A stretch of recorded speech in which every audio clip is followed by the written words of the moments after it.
Cheese at may panukala si Senator Cheese Escudero, sorry, na may panukalang batas at ito ay papangalan sa ating superstar na si Miss Nora Honor. Ang ating national artist.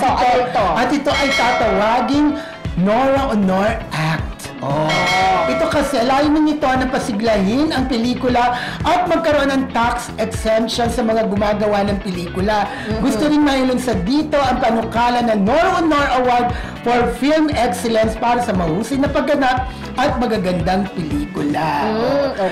Sa totoo lang, isa itong magandang bila kasi nga, nung nabubuhay pang ating national artist na si Miss Nora Honor, ang advokasya niya talaga ay matulungan, lalong-lalo na ang manggagawa ng pelikulang Pilipino.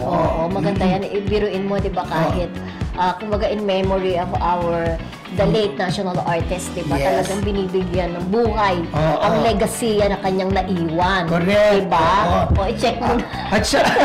At talaga namang maraming sang natuwa sa panukalang ito ni Senator Cheese Escudero. At sana matuloy kasi kapakanan din naman ito ng film industry, Mildred. Yes, Hindi naman kapakanan ng kung sino man or kung ano man, di ba? Ito ay para sa ating film industry. At syempre, bumati muna tayo.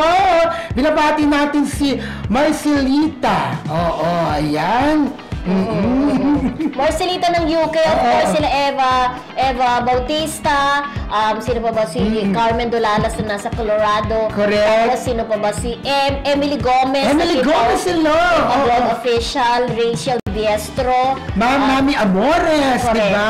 Grace Dueñas, Eva Bautista, Rachel Diestro, Rachel Lucas, hello. Sino pa? Yes. Yun lang naman ng ating mga, si Marcelita nabati mo na. Nabati na natin si Marcelita. At saka,